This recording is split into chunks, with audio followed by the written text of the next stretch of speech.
You are listening to the HP Outdoors Waterfowl Podcast, Episode 18.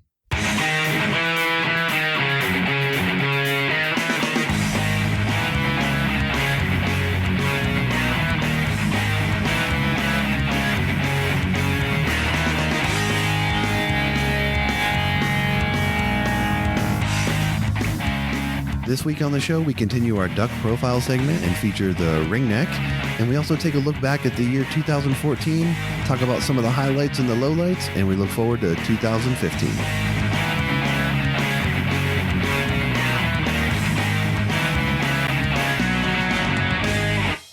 Welcome to the show. We'd like to wish everyone out there listening a Merry Christmas and a Happy New Year. Joining me on the show, as always, is my co-host, Dan Harushka. Dan, how are you? I'm actually battling quite the little chest congestion, and I apologize in advance for any hacking that I might be doing throughout the entire podcast. So until today, I've sounded like Ja Rule with a really, really deep voice, so at least it's coming back a little bit to my normal, scratchy, womanly voice. So here it is. Outstanding. Well, I'm glad to hear that you are at least on the mend a little bit. So we got an interesting show coming up this week. It is episode 18 of the podcast, and it's pretty much going to be our 2014 year in review show. And we'll talk a little bit about sort of how this podcast sort of came to be, talk about some of our favorite moments of the show that we've covered so far. And then we'll take a few minutes and we'll sort of preview what we're going to get into in 2015 and talk about some of the things that we got coming up that we hope you guys will enjoy moving forward. So a couple things sort of administratively here to kind of cover. If you haven't been listening to the last couple episodes, we've got our listener survey available on our website and our Facebook page.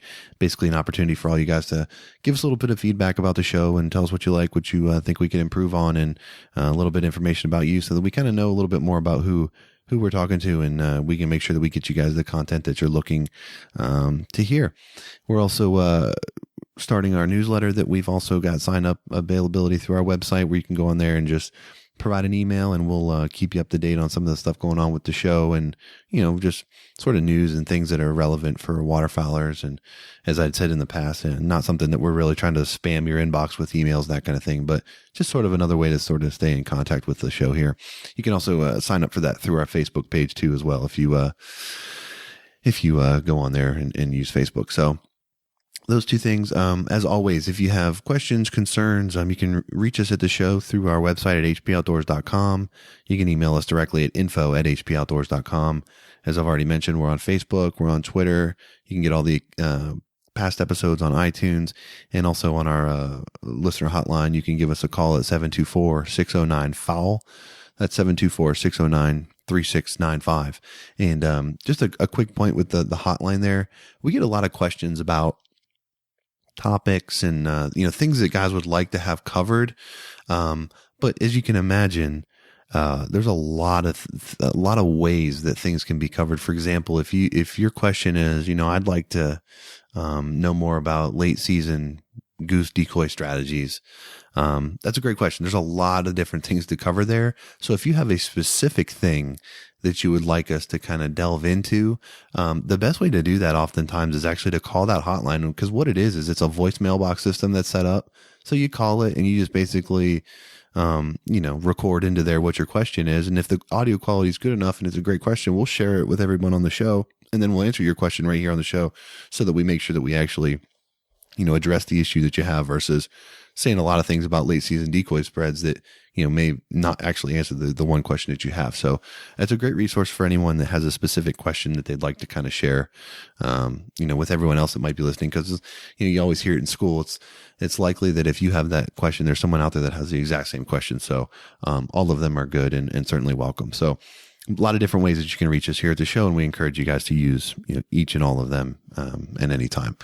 Dan, we're both kind of been spending some time out in the field recently, and battling some different things. So, what's your last couple hunts been looking like out there?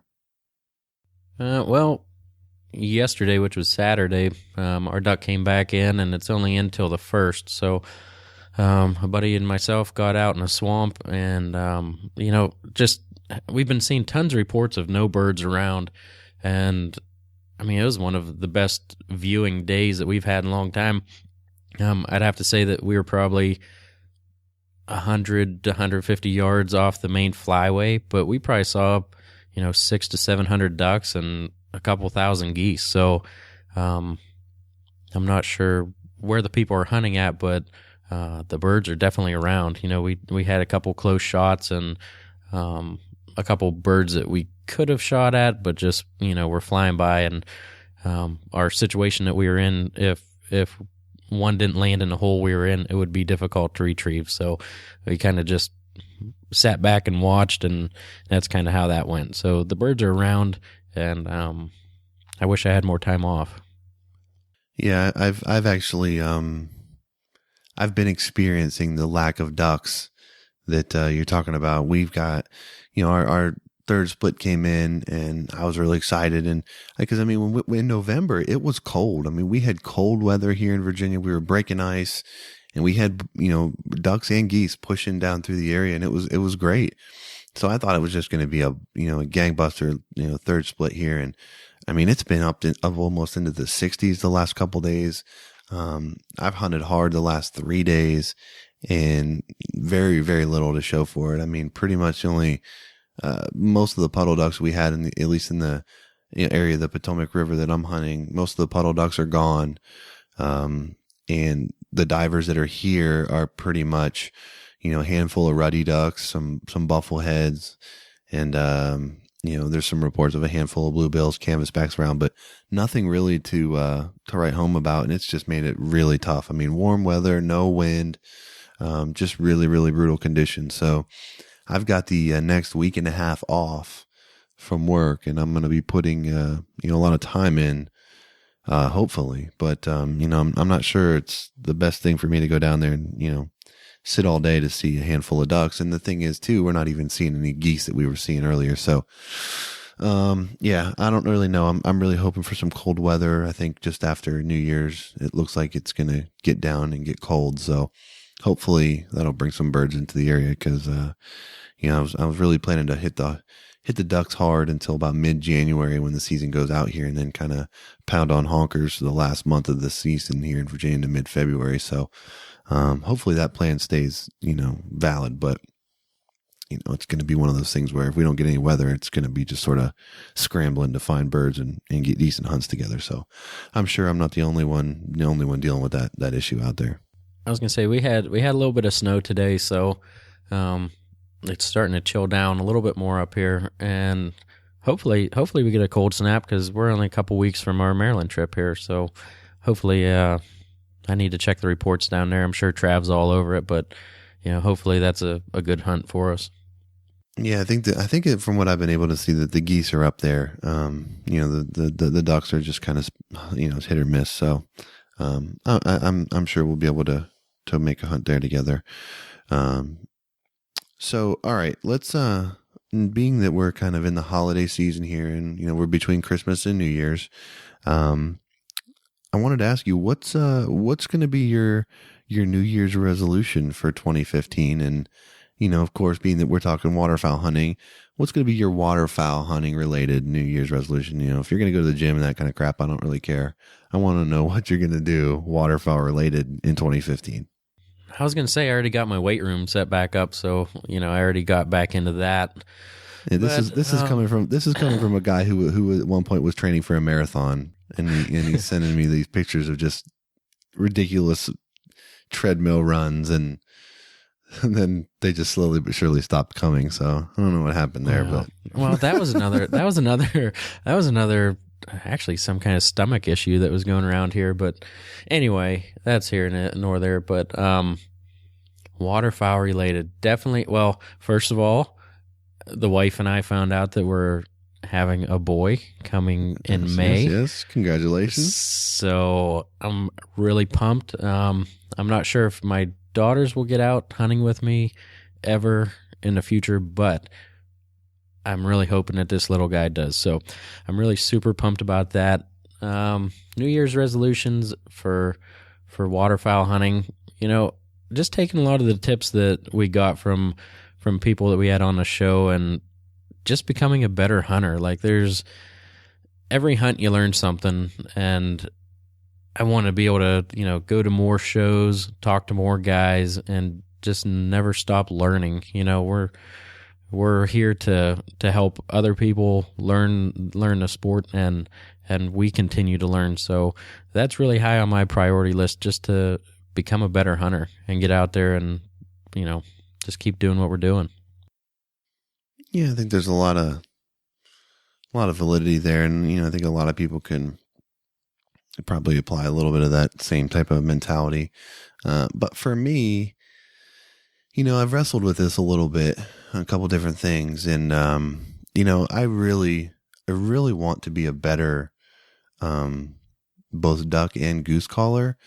And I mean, I'm serviceable now and that kind of stuff. But like I mentioned way back when we interviewed Kelly Powers, for me, blowing a goose call and a duck call, it's not about being able to go out to the blind and rip through a contest routine and that kind of stuff. For me, it's just about having control of the instrument, essentially. It's, I used the comparison before as a guitar player. If you can just, pick a little bit and play Smoke on the Water, it would still make sense for you to have in your mind that it would be awesome to be able to play Stairway to Heaven and some of these great songs. It just showed that you can control the instrument. So, I'm not saying that I want to go out to the duck blind and highball every mallard that flies within a mile range of my blind. But, I just enjoy running calls, and, I'd like to improve there, certainly. But, that's probably one of my highest points and in my resolution. But my other thing is my waterfowl related number one thing is going to try to I need to find a better balance, I think. I spend an ungodly amount of time reading waterfowl magazines, doing research for this show, editing, recording. The amount of time that we put into this is a lot. And I don't know if people realize that or not, but it takes up a lot of my time, and a lot of my time that I'm spending is thinking about waterfowl hunting, which is great. It's not all bad, but I think I need to find a balance somewhere in there that I, kind of, my wife's tired of me talking about, bird flights and decoy spreads and this kind of stuff. And she's a champ. She supports me and, gives me the flexibility to do a lot of hunting, that kind of thing. But I think I need to just sort of know where to, leave the stuff at the blind for a little while and kind of, unplug. So that's also something that I'm going to try to be a little bit better at here in 2015 that maybe than I was in 2014, but I'm certainly not going to make any promises on that one. But, if you guys out there listening got any good New Year's resolutions that you're going to try to adhere to for your waterfowl hunting, we'd love to hear from you and share them with us. And we'd certainly like to maybe you got a good one that we could probably employ ourselves here. But I'm the type of guy where I'll pull together a half a dozen resolutions, because I figure if you got several of them, at least one has a chance to stick. Maybe if you got one resolution, it's a higher chance of failure. But if you got like six, you get a better chance to succeed. So I like to throw a couple out there. One might work. I was going to say one thing that I do need to do, and it's only fair to Kimber, is work with her more. When I start calling, first of all, if I'm duck hunting, she usually picks out birds before I do. Like she's on it. But working her in a dog blind, and when I start goose calling, she just gets super excited, and sometimes she'll break a little early, and it's only fair to her that I work with her more, and don't hesitate to take her out in the field if there's a very large group of guys going or something like that. And I just get worried about other guys getting mad and thinking their hunt was ruined by it. A lot of my friends don't care, but as being the owner, I want her to be very obedient and do what I say and stay and not break. And, that's partly for her safety as well. So that one is definitely going to be getting worked on. Yeah. And Kimber's she's a great dog. I've always had just, really great experiences when hunting over with her. So I think as the owner of the dog, as you mentioned, I think it's probably heightened, for you, and it's not as noticeable for the other guys. But I can understand you being, concerned with their safety and that kind of stuff. So, all good, resolutions that we've got going on here. And hopefully you've got a couple, out there and, you're going to do something different or maybe keep maybe your resolution is to keep doing what you're doing because it's been successful for you. So, whatever it may be, best of luck with those resolutions. And we'd love to hear from you and talk about, those a little bit further. All right, Bob, let's go ahead and move into our duck profile segment, for this week, which is going to be the ringneck. And, the ringneck is a fun duck to hunt. We get some pretty good pushes of ringnecks in our area, down here in Virginia, and, we've shot at them up in Maryland and that kind of stuff, but it's a cool looking duck and, definitely one that, is up there as far as a prize. I enjoy shooting them and, definitely think that they, make a great mount, look good on the wall, that kind of stuff. And, I think it's a good one to pick for our profile this week. All right, the ringneck, and the average length is about 17 inches for the male and female, and a weight coming in about 1.5 pounds. And a ringneck name is actually derived from a faint brownish ring around the base of the neck, which is visible only upon close inspection. So, it's not like the mallard with a, really bright white ring around it. The male ringnecks have an iridescent black head, neck, breast, and upper parts, and the belly and flanks are white, and it has a distinctive triangular white wedge extending upon the area in front of the folded wing. And the bill is slate with a white border around the base and a pale white band behind the black tip. The female ringneck ducks have a brown head and a black crown, light brown cheeks and chin, and a white eye ring, and a narrow white line extends from the eye to the back of the head, and the bill is slate with a faint white band near the tip, and the neck, back, sides, and flanks are brown, and the belly is white. The legs and feet are gray-blue, and the iris is brown. And the breeding of a ringneck, they actually are pretty much from Alaska all the way to Newfoundland. So, all the way across Canada there, and south to northeastern California, down into Arizona, into Colorado, Iowa, Illinois, and New York and Massachusetts. And they prefer sedge meadow marshes, swamps, and bogs around woody vegetation. The female ringneck lays an average of 8 to 10 eggs a year. So good hatches. Yeah, the population has been pretty steady and increasing. From the information I could find, I couldn't find a ton of great hard statistical data on the ringneck, but all indications are that the population is doing well. The majority of ringnecks actually migrate through the central and the Mississippi flyways to inland sort of wintering grounds, along the Gulf of Mexico and also sort of the southern Atlantic coast. In the winter, the ringnecks use a variety of different habitats, such as, kind of like fresh and brackish marshes, shallow lakes, coastal lagoons, that kind of thing. They basically, they'll winter as far south as Central America and to the northern Caribbean areas. So, they'll definitely go down there a good ways, which is kind of cool. The ringnecks, as far as their food and their, eating habits, they like to dive in shallow water, and they feed on kind of, various seeds and leaves of moist soils and, different aquatic plants, that kind of thing. They'll also eat aquatic insects, snails, clams, that kind of stuff, and as far as, hunting the ringneck is concerned, I've actually had success on them sort of both setting up in a diver type setup spread, and I've also had them, success on them hunting them, over mallards in more of a traditional puddle type spread. So I know that they're kind of like, at least in my opinion, they're sort of like one of those hybrid ducks where I don't view them as a true diver and I don't view them as a true puddler. They're kind of just sort of in the middle for me a little bit, just based on the way I hunt them and the way that I see them and that kind of thing. So, really a cool duck. If you haven't had a chance to get on them, hopefully you do in the near future. So that's our profile of the ringneck.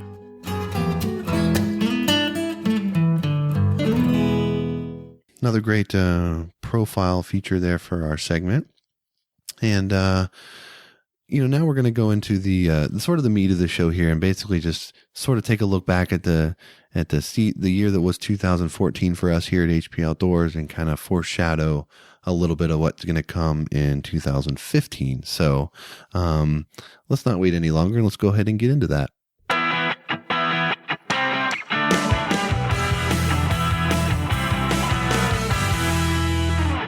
All right. So when we were laying out our schedule for this, this quarter of the 2014, honestly, this was the first episode that I put on the schedule as a look back. And the reason why I thought that was important is because the show's really come a long way in a really short amount of time. Our first episode we released in August 15th, so this summer. And initially we started out, we were going to do it just once a month originally.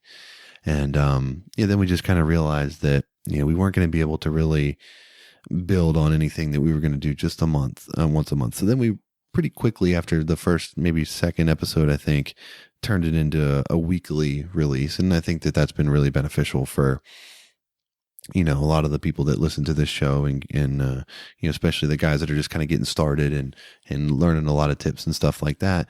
But, the challenge with doing a weekly show is, you're covering just a gamut of different stuff all the time, and you're always trying to find new ways and different things to cover and all that kind of good stuff. But, the main thing that Dan and I wanted to do when we started this show, we wanted it to be informative, but we wanted it to be real. This is, we talk about successes and failures that we experience as hunters. We get a lot of guys that ask us questions, and honestly, when I answer your email, my answers are coming. Obviously, they're coming from things that I've read and research that I've done, which I do a lot of for this show, but primarily they're coming just from my experience. And when you say, hey, this is what I'm having happen in my situation, what do you think? I basically, I tell you what I think I would do. And it may be right, it may be wrong, I don't know. But a lot of times it's just kind of nice to have another opinion. And, I do the same thing. I'll call Dan and I'll say, hey man, this is what I'm seeing down here. This is what I'm having happen. What do you think? And he'll give me tips and I'll give those a try. So, the beautiful thing about, waterfowl, like Dan already said, is, we're constantly learning. So although you may learn from us, we learn from you too, and, hearing your stories and your successes and your failures and stuff like that. So, that's one thing that we wanted to kind of foster with this podcast is sort of a community of hunters that sharing information and sort of, building a brotherhood of on a common interest of waterfowl hunting. So, I think that we've been able to do that, and we really look forward to kind of building on that in 2015. And we've got a lot of things set up that we're going to hopefully employ to help create that. But as far as that goes, Dan, I think that the first couple episodes, the first 18 episodes we've had here in 2014 have been able at least to build a good foundation of what we initially thought this could be when we started. Yeah, I think. Starting with the monthly one, it was definitely a good choice to go weekly.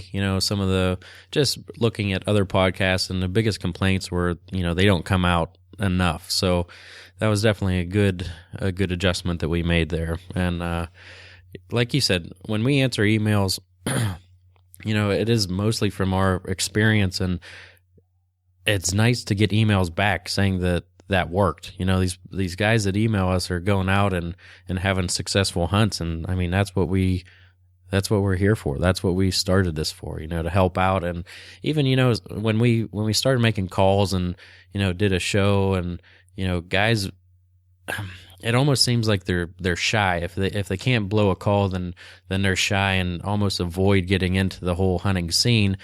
And, if we can help them, go up to a call booth and, be able to talk about what they want to be able to do, or, just have some more insight on the sport, that was our goal. So, I know we've accomplished it with quite a few guys from the emails we get, and hopefully we continue to do that. Yeah, I think that, it's definitely something that we're going to continue to work with. And, that's part of the reason why we have the survey out, so that we can get your feedback on what you'd like us to cover. And, a lot of guys are, we get email, I see these answers, and a lot of them we've touched on some of these areas in prior podcasts. So that tells me that there's, another layer of detail or another layer of depth that you all are looking for us to go to, but it's just sort of hard to nail that specific thing unless you tell us specifically what you're looking for. So if you've got something in mind that you want us to specifically try to address, please be as specific as possible with those things, and we will try to get to them as best that we can. Obviously, being that we're a weekly show, we do try to break it up so that we can, continue to have material and keep it seasonal. So it's stuff that you can try to use this time of year and all that sort of stuff. But, again, the more direct feedback you can give on those sort of things, the more that we can do there. So Dan, we've covered in the 17 prior episodes to this a lot of different topics, as I mentioned. Do you have a favorite episode or a favorite maybe a topic or segment that we covered that when you look back on 2014 that you thought was one of your favorites or the best that we had?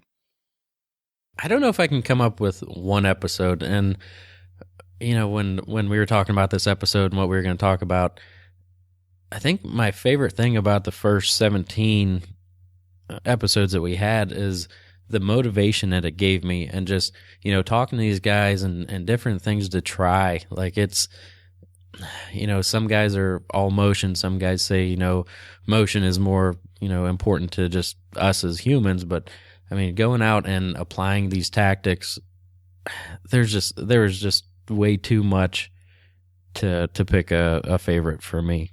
How about you? You got one? Well, yeah, I do. I have a clear-cut favorite, actually. This is going to surprise you probably, because, when I got to thinking about this part of the show, I looked back over the list that we had, as far as guests join us on the show. Heartland Waterfowl, Sean Stahl, Big Al Silhouette Decoys, Jim Sobier Sitka Gear, Jesse Morris Killer Chef, Larry Lutnager Pattern Masters, Tim Schloss Taxidermy, Barton Ramsey Southern Oak Kennels, Casey Hopfer, Fouled Reality, Kelly Powers, Mark Brendemill. I mean, we had some friggin', experts in their field. I mean, some of the best in the business at what they do have been on this show this year already. And, when I look back on all of that, and they were all great, my favorite episode that we had all year was the Waterfowl Hunting 101. And the reason why I say that is because it was just me and you talking waterfowl hunting basics. And the basics of waterfowl hunting are something that you can go back to regardless of your experience level and regardless of the situation. So, for example, we were talking with the guys from Heartland Waterfowl last week, and they said, when the going gets tough, what's your go-to tactic? Go find the big water. That's a basic thing. You know what I mean? That's a basic principle that you think about as a waterfowl hunter. Where's the biggest water? What's going to hold the most ducks? That kind of thing. So, when the going gets tough, or, whatever the situation might be, always going back to those basics is a good thing. And, for a lot of guys that are just getting started in waterfowl hunting, you turn on the TV and you see, all these shows and, hundreds of decoys and trailers and all that kind of stuff. It's overwhelming in a heartbeat, right? So the Waterfowl Hunting 101 was more of just a break it down, keep it simple. You can go out and be successful killing ducks if you consider these basic things. So for me, that was a really good one as far as just general knowledge and really sort of helping to grow the sport, educate a little bit, and just sort of help everyone get that, basic fundamental line. Cause, like I was saying, I started duck hunting without really a mentor, so to speak. I mean, my knowledge of waterfowl hunting was all trial and error, a lot of failure, a lot of research, a lot of discussion with people that knew what the heck they're doing, and just questions. That's how I learned everything that I know to this point, and I continue to do that same thing. So, for me, when I look back, the Waterfowl Hunting 101 was definitely my favorite episode of the year. Yeah, can't argue with that at all. So, do you have how about a memorable hunt? Have you had a hunt in 2014 that you look back as one of your favorite memories of the year? Yeah, and I'm gonna name two, and one was more of a learning experience, and that would be, our goose opener. And that was just, we knew better than where we set up. And I think, when that feeling's in your gut so deep that that you need to make an adjustment. And that was something, we didn't kill the birds that we thought we were going to, but when the light finally came up and those resident birds knew exactly where they wanted to be, and we were a little bit off, it didn't ruin the hunt completely, but it could have been a lot better. So that was a great learning experience from that hunt.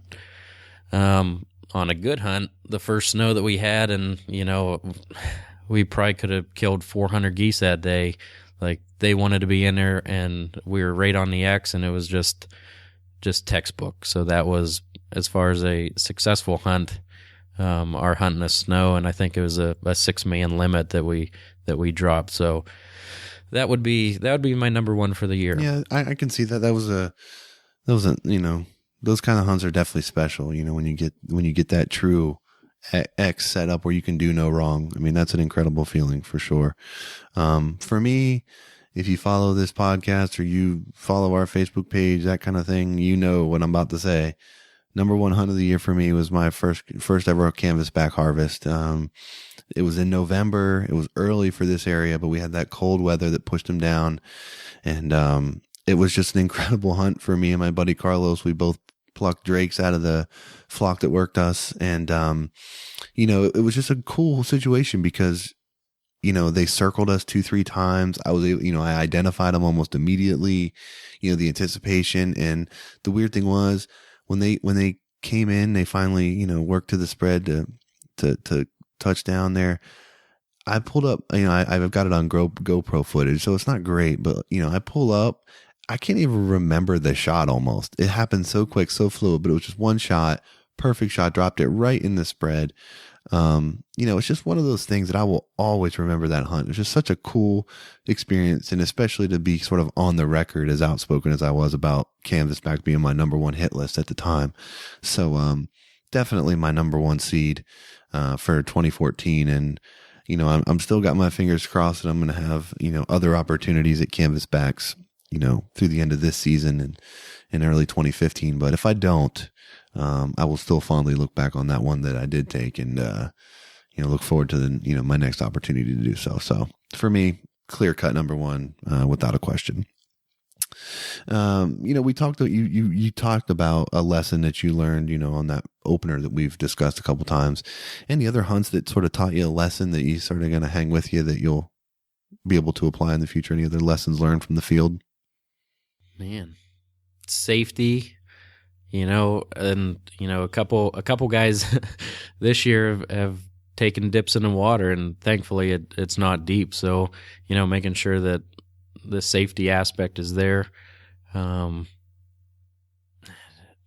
just tips in general, just having the confidence, I would say, and that's not from a hunt, but just from the episodes, especially coming from, Big Al's decoys there, just having the confidence going out. I mean, you can't beat it. If you go out there and you feel like you're not going to get it done, and, sometimes it does happen, but go out, give it your best shot. And, that's just something that it helps you wake up in the morning. We get up early and that's just something to keep in the back of your head. When you're confident and you know what you're doing, get out there and do it.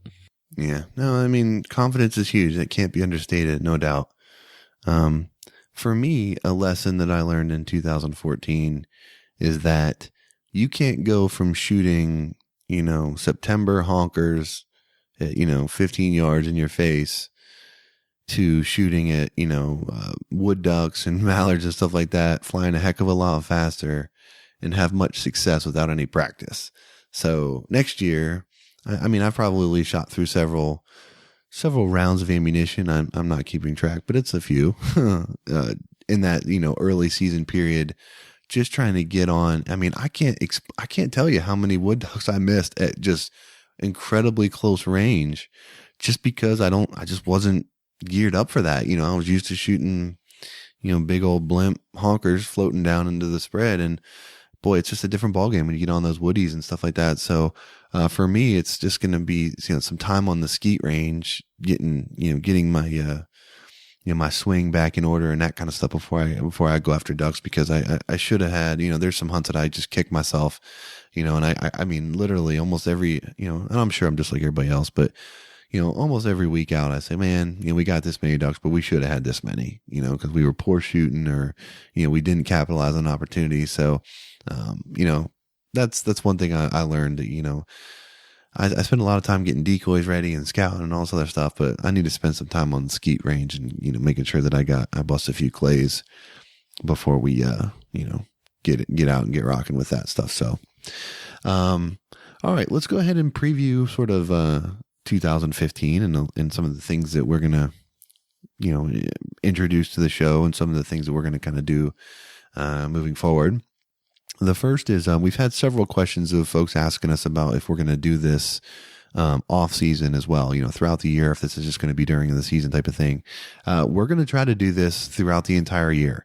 So being that, we're going to go through a period where there's not going to be any hunting going on, we're going to try to do some different things to kind of, break up the monotony, but keep it engaging and still sort of keep it informative and good throughout the year.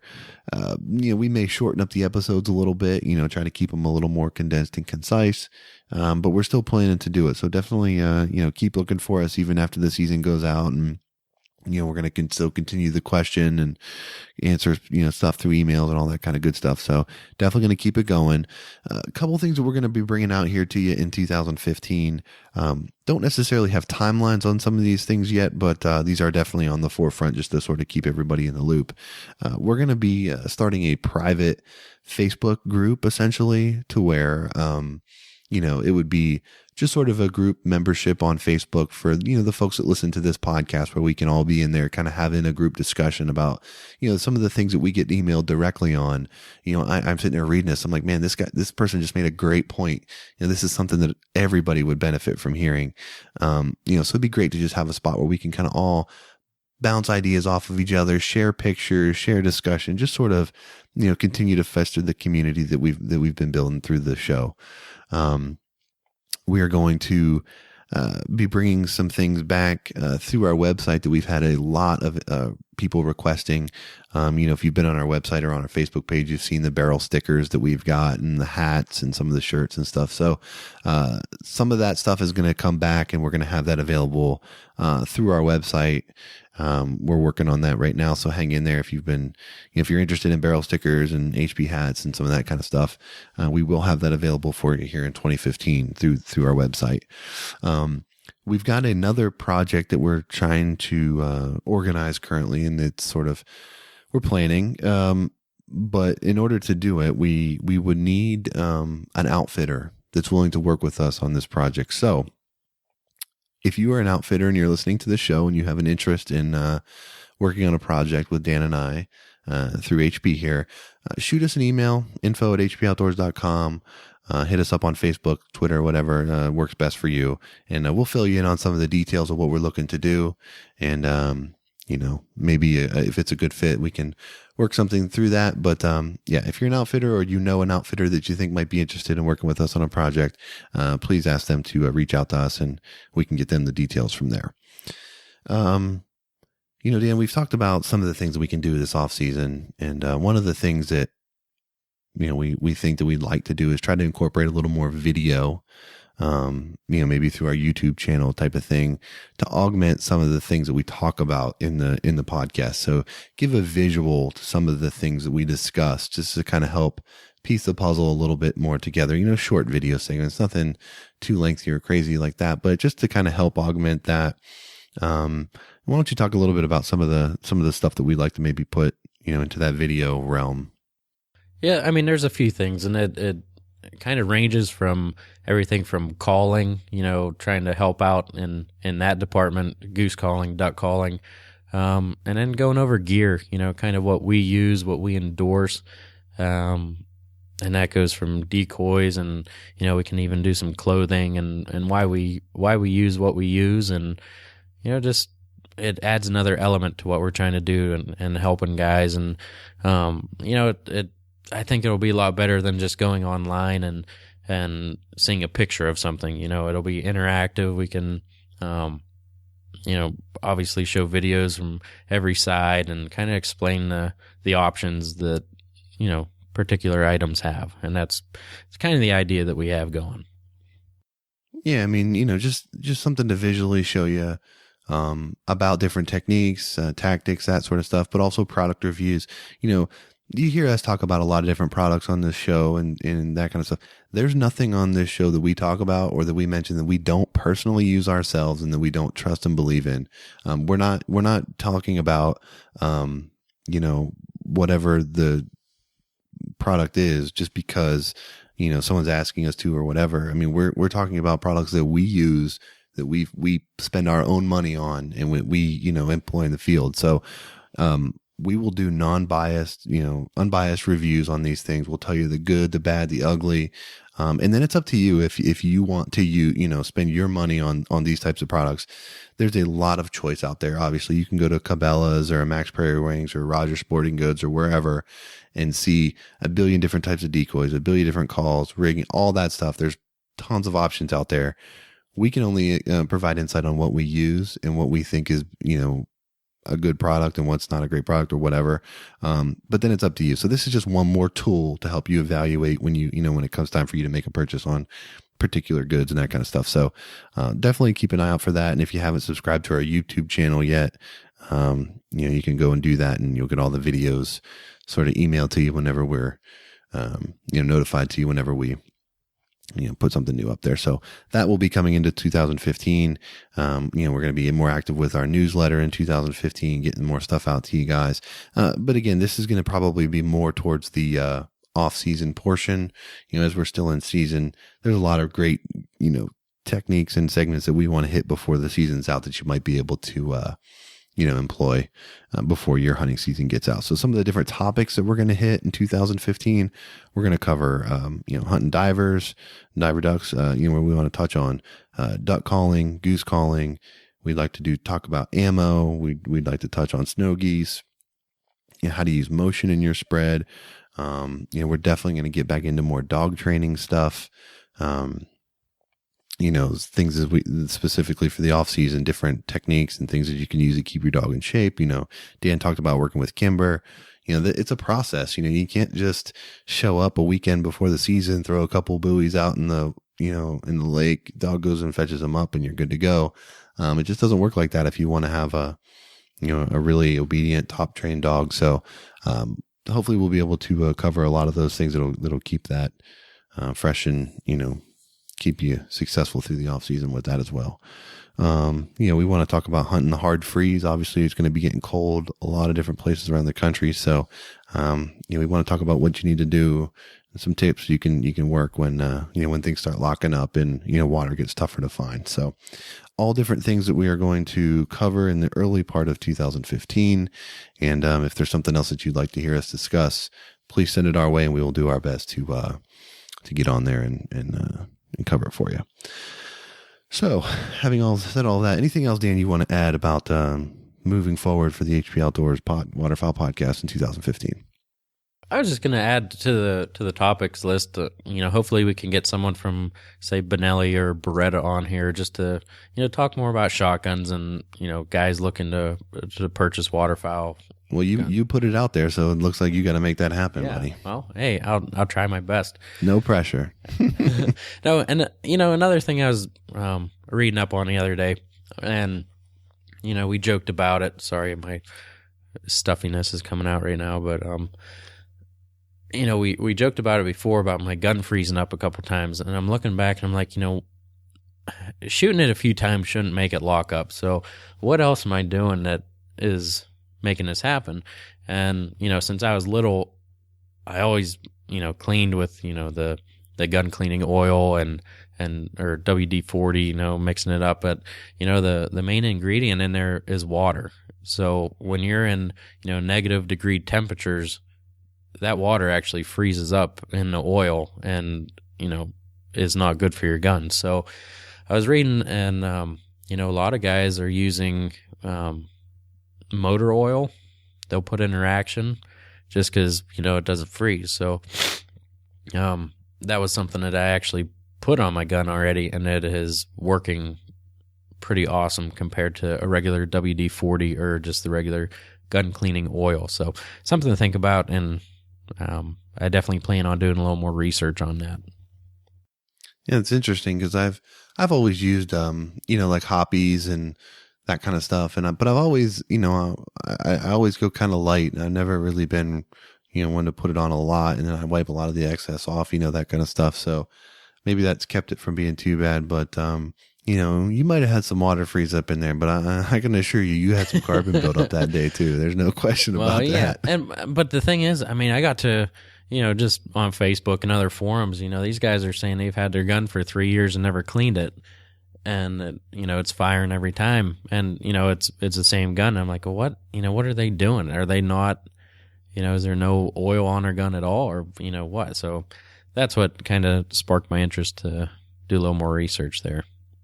Well, that's good. Well, I'm glad that you're able to pass that on to everyone. And I remember as a kid, my dad telling me to not over oil my gun, my deer rifle, because if it was cold, we always cleaned our guns the night before, but we were always very careful because, you don't want to put, too much oil on because it'll freeze up and on fire. If it's too cold, he would tell me. So maybe that kind of stuck with me, and I always just kind of went light on it. But yeah. That's a good tip, because a lot of people think that they need to kind of slather it on there to make it work. And that's not always necessarily the case. So, did you just say slather? I did. Gross.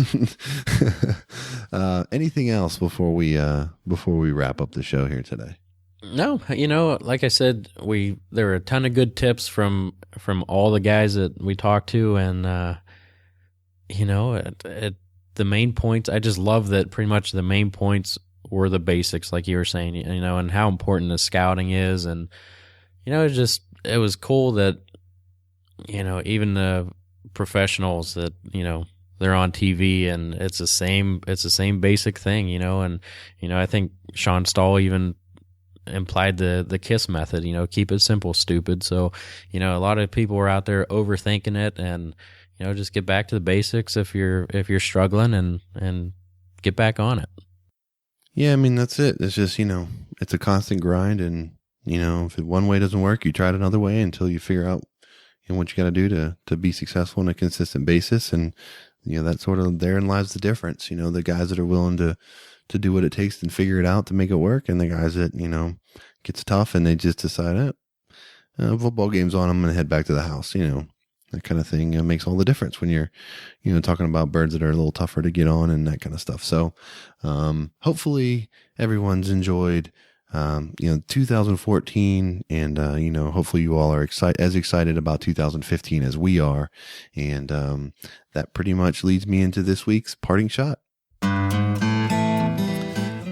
So this week's parting shot is basically just to build on our New Year's resolutions to, that Dan and I talked about for the show. As in general, our New Year's resolution is to just continue to bring you a podcast that you enjoy listening to and that you find beneficial. We want to thank all of the guests that have joined us in 2014, and we want to thank everyone that's listened to the show in 2014. We promise that 2015 will be just as good, just as positive, and hopefully just as beneficial for you as a hunter. And, as we continue to grow and continue to, provide information that hopefully everybody is looking for as far as waterfowl hunting content is concerned. Please feel free, if you have something that you think you would like that would be beneficial for the show, please reach out to us. We enjoy the discussion, and we welcome any and all feedback that you guys may have. So thank you so much for listening to the show. Happy New Year's to everyone. Hopefully 2015 brings you skies full of birds and lots of limits. And we keep hearing you back here on the HP Outdoors Waterfowl Podcast, joining us every week.